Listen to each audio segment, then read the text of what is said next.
বন্ধুরা নিয়ে চলে আসলাম আরেকটি রেসিপি। তো এখানে দেখতে পাচ্ছ আমি ইলিশ মাছ নিয়েছি। এই ইলিশ মাছ দিয়ে তোমাদেরকে একটি রেসিপি করে দেখা।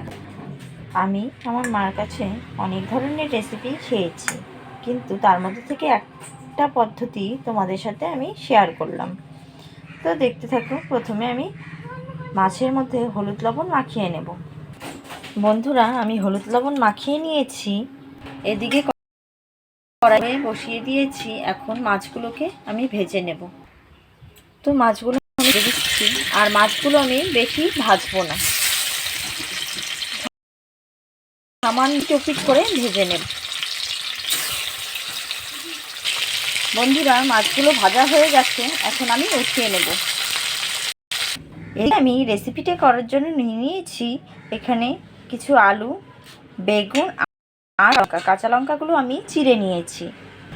এখন ওই মাছের ভাজা কড়াই আর একটু তেল দিয়ে নেব।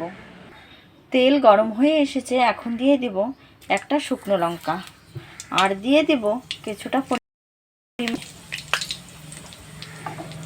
এখন এগুলোকে ভালো করে নেড়ে চেড়ে এর মধ্যে কেটে রাখা আলুগুলো অ্যাড করে দেব।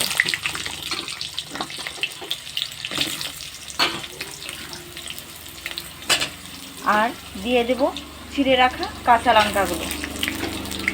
বেগুনটা আমি একটু পরেই দেব, তার কারণ বেগুন আগে দিলে বেগুনটা গলে যায়, তাই শেষ আলুটা ভাজা হয়ে গেল।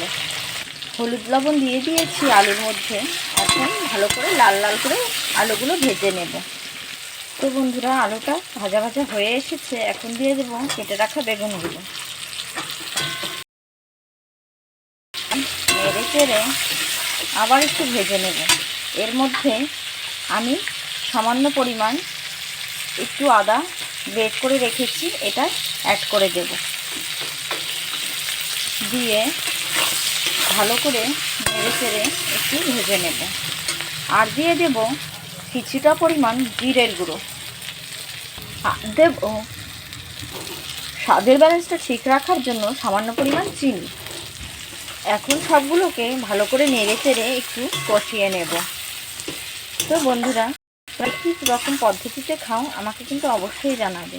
আমি অনেকগুলো পদ্ধতি ইলিশ মাছের জানি, তার মধ্যে তোমাদের সাথে একটা শেয়ার করলাম। তোমরা চাইলে আদাটা একটু বেটে নিতে পারো, কিন্তু আমার সময় খুব কম আছে জন্য আমি একটু গ্রেট করে নিয়েছি। তো বন্ধুরা দেখো আমার কষানো হয়ে গেছে। আমি এখন ঝোলের জন্য জল দিয়ে দেব। রেসিপিটা একটু পাতলা হবে, তাই জলটা একটু বেশিই দেব। ইলিশ মাছের আলু বেগুন দিয়ে ঝোল পাতলাই বেশ ভালো লাগে।